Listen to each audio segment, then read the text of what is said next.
Teknik pemijahan alami ikan arwana super red, Sclerophagus formosus. Ikan arwana super red merupakan ikan yang memiliki warna dan bentuk yang mengagumkan. Ikan jenis ini banyak dicari oleh kolektor ikan hias. Permintaan pasar yang terus meningkat tidak dibarengi dengan meningkatnya produksi ikan dari produsen. Diperlukan adanya informasi tentang pemijahan alami dari ikan arwana super red. Dengan mengetahui standar operasional teknik pemijahan ikan arwana dapat ditemukan juga hambatan yang muncul saat proses pemijahan ikan arwana super red. Kegiatan pemijahan secara alami pada ikan arwana super red meliputi persiapan kolam dengan melakukan pengeringan kolam tanah selama 1 minggu. Langkah selanjutnya adalah menanam tanaman sejenis padi. Setelah itu dilakukan pengisian air pada kolam tanah. Seleksi induk untuk memilih induk yang matang gonat, kemudian memasukkan ikan sebanyak 60 ekor per kolam dengan perbandingan jantan betina 1:1 dengan jumlah jantan 30 dan betina 30. Langkah selanjutnya dilakukan pemberian pakan berupa katak hidup yang telah disterilkan dengan menggunakan air mengalir. Setelah 1 bulan ikan arwana memijah secara alami. Langkah terakhir adalah melakukan pemanenan benih. Ikan hias air tawar merupakan salah satu komoditas ekspor yang memiliki nilai ekonomis yang tinggi. Kebiasaan masyarakat memelihara ikan hias sebagai pajangan merupakan suatu peluang yang perlu diperhatikan baik ikan hias air tawar maupun ikan hias air laut. Permintaan terhadap ikan hias terus meningkat sehingga memerlukan ketersediaan dalam jumlah besar. Penyediaan dapat dilakukan dengan mengumpulkan hasil tangkapan atau membudidayakannya sendiri. Tujuan utama dalam pemasaran untuk ekspor ikan hias Indonesia meliputi, antara lain negara Jepang, Singapura dan Eropa. Negara pengekspor ikan hias yang merupakan pesaing Indonesia diantaranya Malaysia dan Thailand. Dengan kekayaan ikan hias yang berlimpah, maka peluang Indonesia sebagai pengekspor komoditas ini sangat besar.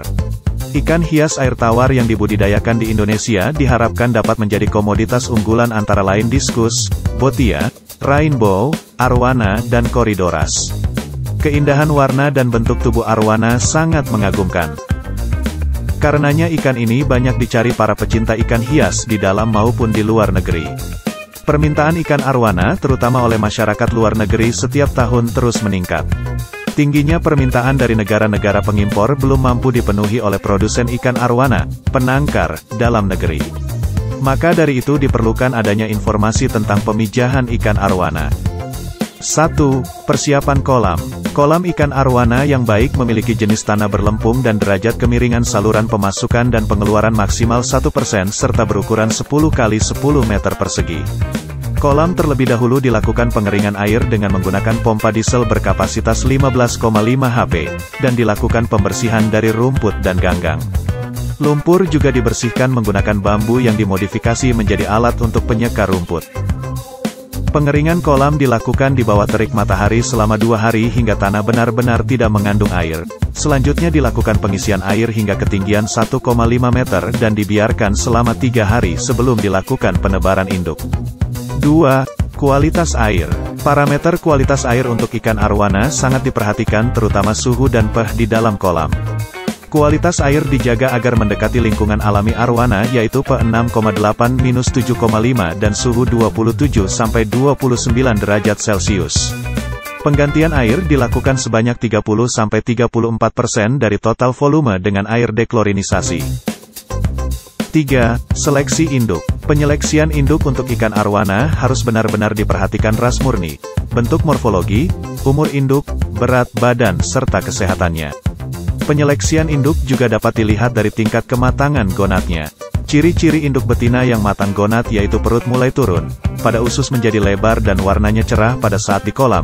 Jika dilihat dari perilaku induk betina yaitu kepala betina menghadap ke atas, menganga, sedangkan pada induk jantan yang matang gonat yaitu nafsu makan berkurang bahkan tidak mau makan dan warna tubuhnya lebih cerah dari biasanya.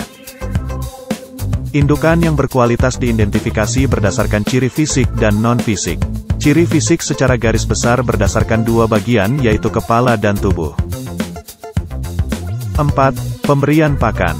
Pakan yang digunakan dalam pemijahan terdapat 4 jenis yaitu jangkrik, ulat Jerman, udang beku yang sudah dikuliti, skinless dan katak dalam kondisi hidup. Pakan hidup merupakan jenis pakan utama bagi arwana sebagai ikan karnivora. Pakan yang diberikan pada ikan budidaya hendaknya bervariasi untuk menekan resiko kekurangan gizi tertentu.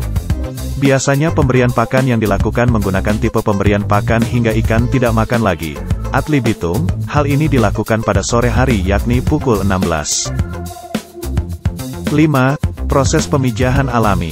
Teknik pemijahan ikan yang biasanya dilakukan adalah teknik pemijahan secara alami dengan kondisi kolam yang dibuat serupa dengan habitat aslinya. Ikan arwana yang akan memijah dapat dilihat dari cara berenang yang berpasangan dan memisahkan diri dari kelompok. Biasanya ditunjukkan dengan ciri-ciri berenang di pinggir kolam. Pasangan yang telah berenang berduaan akan saling menjaga. Induk yang sudah berpasangan akan melawan jika ada induk lain yang mengganggu, mendekat. Proses pemijahan tidak berlangsung begitu saja. Daya rangsang luar seperti curah hujan, suhu, dan kondisi air akan mempengaruhi rangsangan induk betina untuk melepas telur. Suhu yang optimal untuk arwana memijah adalah 27 derajat Celcius. Pemijahan ikan arwana berlangsung secara external fertilization atau pembuahan di luar tubuh. Induk betina akan mengeluarkan telur dan kemudian induk jantan mengeluarkan spermanya untuk membuahi telur. Telur hasil pembuahan akan disimpan oleh induk jantan di dalam mulut selama 2 bulan. Dalam jangka waktu itu induk jantan tidak akan makan atau berpuasa. Ukuran mulut induk jantan menjadi lebih besar dan rahang bawah menggelembung.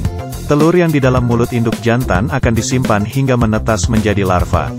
Setelah mampu berenang pada umur sekitar 2 minggu, larva dimuntahkan keluar dari mulut si jantan. Jika ini dibiarkan, larva yang baru menetas tersebut dapat dimakan kembali oleh si induk atau dimangsa arwana lain. Karena itu larva perlu dipanen paksa sebelum masa pengeraman berakhir. 6. Pemanenan. Induk yang mengerami telur dijaring kemudian dipilih.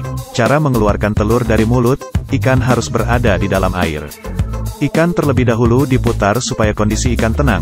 Salah satu mata ikan harus ditutup dengan kain. Mulut ikan harus dibuka lebar supaya telur yang ada di dalam keluar tanpa terkena bibir dan gigi ikan dan hanya boleh dilakukan 1 kali pengeluaran, supaya telur tidak mengalami kerusakan. 7. Hama dan penyakit. Biasanya ditemukan hama jamur putih yang mengakibatkan keroposnya sirip ikan arwana.